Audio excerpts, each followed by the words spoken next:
Ndege huyo Rubewa Karati ni kati ya aina za ndege zaidi ya 120 wanaopatikana msitu wa Mamiwa kaskazini mwa safu za milima ya Ukaguru ndani ya hifadhi ya shamba la miti la Ukaguru wilayani Gairo. Ni kati ya kivutio kikubwa kwa watalii wanaotoka mataifa mbalimbali duniani kutembelea hifadhi hiyo, ikiwemo taifa la Marekani, Hispania, Uholanzi na Uingereza.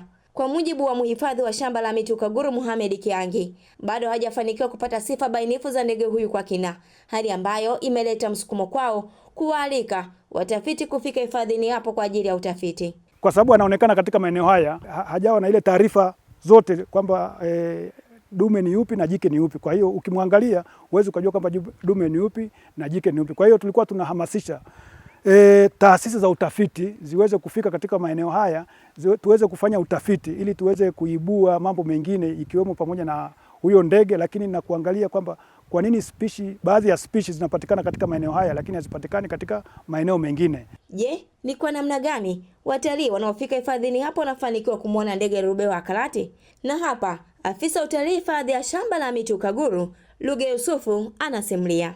Kuwaona ndege hawa tunatumia vifaa mbalimbali ili kuhakikisha kwamba wanakuwa karibu na sisi. Tunatumia Bluetooth speaker ambazo hizi kazi yake ni kutambua sauti. Kwa mfano, unaweza ukamuita ndege ambaye anaitwa ni Rubeho ambaye ndio endemic. Kwa hiyo unaweza ukaplay kwa namna hiyo, akawa anasikika.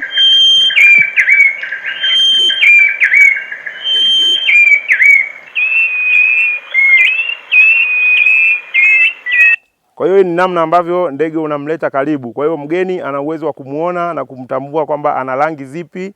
Hata hivyo, watalii kutoka mataifa ya nje ndio wanatajwa hasa kutembelea hifadhi ya shamba la miti ya Ukaguru. Je, jamii inayozunguka hifadhi hii na maeneo ya jirani wanashirikishwa na kushiriki kwa namna gani kutekeleza mpango wa kuinua utalii wa ndani nchini? Tunahamasisha ili watalii wanapokuja hapa pamoja na kwamba wanaona vivutio vyetu, lakini wanaweza wakatembelea katika maeneo ya wananchi yale kuona utalii gani ambao wanaweza wakauona. Hata kama ni vyakula, ukiwa na vyakula vya asili vile vile ni utalii. Tumekuwa pia tukipata watalii kutoka maeneo mbalimbali. Asilimia kubwa watalii ambao wamekuja kwa wingi hapa kwa ajili ya kuangalia hawa ndege ni watalii kutoka Arusha. Kwa hiyo wamekuwa wakija na kuangalia hao ndege, alafu wao ndo wanaenda kutuuza kwa hao wageni wa nje. Kwa hiyo tunawategemea pia hao. Zaidi naomba serikali iongeze ulinzi, yani kwenye kulinda vyanzo vya maji, misitu, yani hifadhi yote kwa ujumla, ili kuweza kuendeleza yani hivyo vyanzo na misitu, ili waje watalii wengi pia ili kufika hapa kwetu. Katika hifadhi ya shamba la miti Ukaguru, mbali na shughuli za utalii wa ndege, kunafanyika pia utalii wa vipepeo, mijusi na aina mbalimbali za mimea. Kutoka hapa Morogoro, Damari Magai, Clouds habari.